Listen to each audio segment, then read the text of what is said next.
To take this one, Trump's been quite clear that the U.S. must eliminate the trade deficit with Canada, given that most of this trade surplus is in oil and gas. How do you propose eliminating the trade deficit without impacting oil and gas?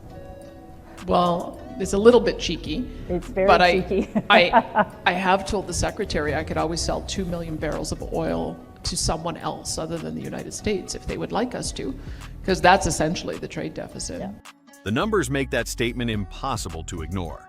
Alberta's production covers roughly a quarter of America's energy needs. Several refineries in Ohio and Pennsylvania rely almost entirely on Canadian heavy crude. The fourth largest producer of oil and gas in the world, Canada exports 97% of its resource to the U.S. 60% of oil and gas that goes into the United States comes from Canada. It seems not very exposed because it's the one thing the U.S. hasn't really put any tariffs on so far. I think they recognize they need our oil and gas to provide energy security for their country. And analysts suggest a 25% tariff could push U.S. gasoline prices up by about $1 per gallon across the Midwest. Even Ontario's premier has added to the pressure, reminding Washington that the U.S. imports as much as 60% of its crude and up to 85% of its electricity from Canada in some regions, and that none of it should be considered guaranteed. We have to remember the 4.3 million barrels of oil that's coming from Alberta. As Premier Smith said on our comments, I think over the last couple of days, she has the Trump card. Well, a message to Premier Smith, one day I think you might have to use that Trump card and give approval for an export tax. So the real question becomes unavoidable. If one province can unsettle the U.S.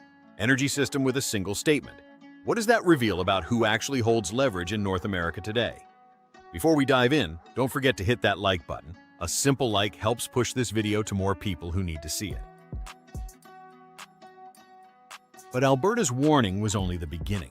Once that statement landed, the next ripple became clear. The United States is the side facing immediate pressure, not Canada. Washington may have assumed that higher tariffs would force Ottawa to concede, yet the opposite dynamic is now taking shape. Canada currently supplies an estimated 62% of all U.S. crude imports, a share that anchors the day-to-day operations of America's energy system. And while the U.S. has vast domestic production, most of it is light oil, a grade that simply doesn't fit the configuration of many refineries built to process heavy crude. This is why the Midwest finds itself in a uniquely fragile position. Several refineries across states like Ohio and Pennsylvania have no viable alternative to Canadian heavy oil. Studies from early 2025 pointed out that if supplies were disrupted or made significantly more expensive, these facilities would face operational constraints within weeks. The uncertainty doesn't stop there. Businesses across the U.S. energy sector have been signaling that unpredictable tariff changes make long-term planning difficult. When policies can shift abruptly, investment tends to freeze, and that hesitation adds another layer of vulnerability to an already strained supply chain. Analysts even suggest that if Washington moved ahead with a 10% tariff, Canada could offset part of the impact by adjusting the differential on Western Canadian Select by a few dollars, while the U.S. would still face declining energy security. In other words, both sides would take a hit, but only one side lacks backup options.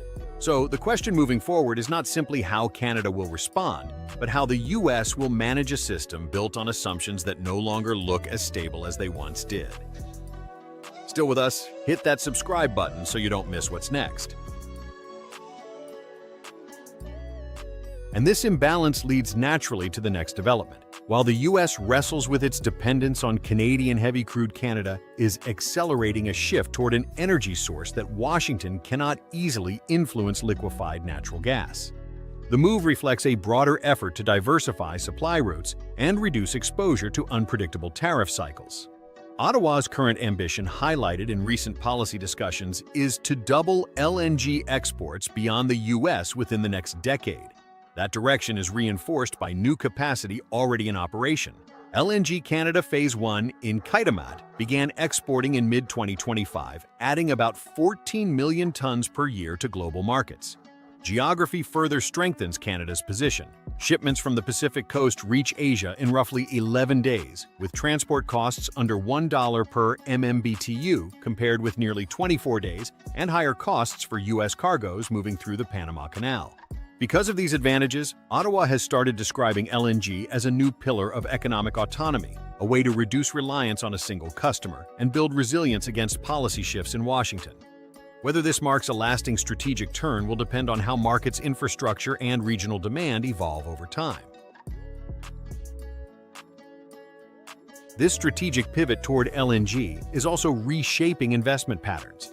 While many U.S. energy companies have paused long-term commitments amid tariff uncertainty, Canada is experiencing one of the largest waves of capital inflows in its LNG history, a contrast that highlights how policy stability can influence global financing decisions. A major driver is LNG Canada Phase 2, which aims to expand total capacity to roughly 28 million tons per year, placing it among the largest facilities worldwide. Early projections suggest the project could draw around $33 billion in private investment supported by long-term demand signals from Asian and European buyers. A second project, Casey Leesome's LNG, is moving quickly through approvals. Designed as a floating facility, it is expected to attract close to $30 billion and has been granted an accelerated 2-year regulatory timeline, one of the shortest on record for a Canadian energy project. These initiatives are being coordinated through the Major Projects Office, which has streamlined permitting processes to reduce delays and provide clearer planning timelines for investors.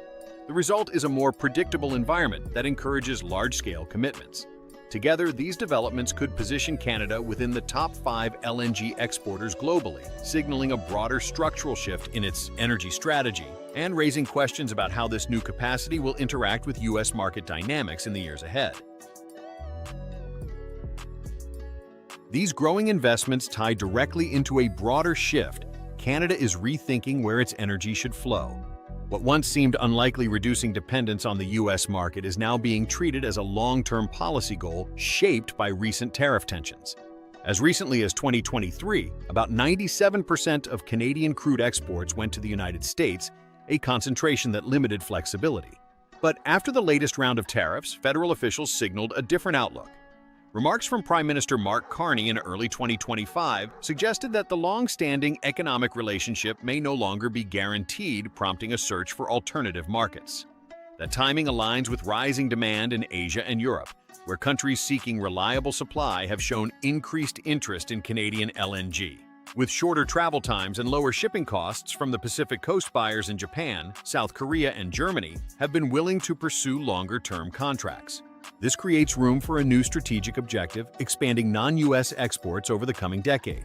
The pace will depend on infrastructure, build-out, global prices, and contract negotiations, but the trajectory is increasingly clear. Canada is moving toward a more diversified energy portfolio, rather than relying almost entirely on a single destination.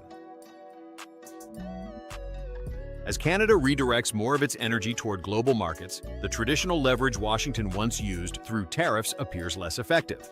For years, U.S. policymakers assumed Canada had limited alternatives. But by 2025, with American refineries short on heavy crude and Canadian LNG gaining broader access, the dynamic has shifted.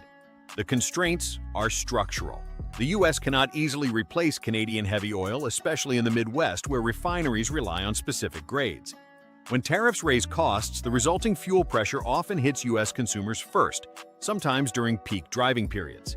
Canada's growing flexibility reinforces this change. LNG expansion and faster shipping routes to Asia give Ottawa options that did not exist a decade ago, reducing its dependence on a single export destination and lowering sensitivity to U.S. policy swings. In this context, tariffs no longer operate as a one-sided pressure tool.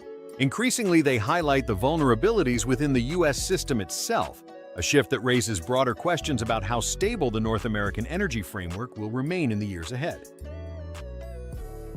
As Canada shifts more of its energy toward global markets, the tariff leverage Washington once relied on is losing effectiveness. For years, U.S. policymakers assumed Canada had few alternatives, but by 2025, that assumption no longer holds. American refineries face persistent shortages of heavy crude, while Canadian LNG is gaining access to regions willing to sign long-term contracts. These pressures are already shaping business decisions. American firms connected to cross-border supply chains are reassessing contracts and risk, with some seeking new terms to manage volatility.